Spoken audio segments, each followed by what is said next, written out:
बिस्मिल्लाहिर्रहमानिर्रहीम। मैं आज बड़े लिपियाँ फेवियाँ सेवा ये जरा ना मैं सेवा ना रखी बैठी हाँ। ये जरा ना दूध है 1.5 किलो दूध है। ये मैं फ्रिज रखी हम तो बर्फ थी गए।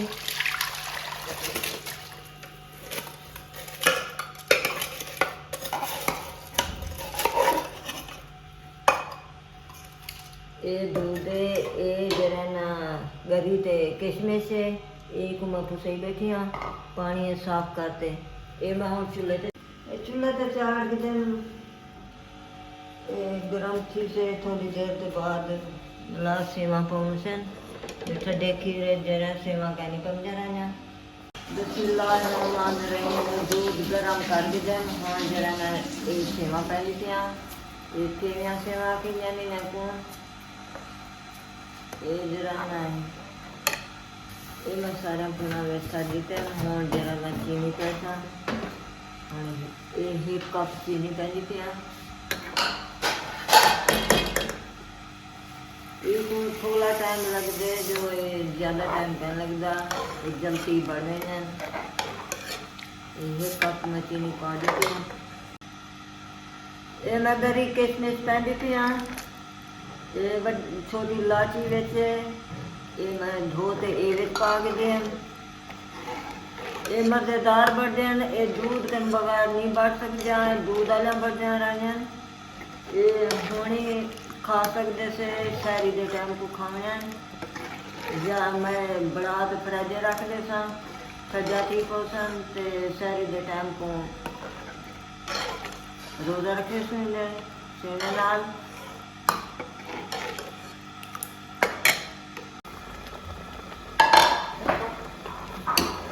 माशाल्लाह अल्हम्दुलिल्लाह सेवा तैयार थी गए मज़ेदार है।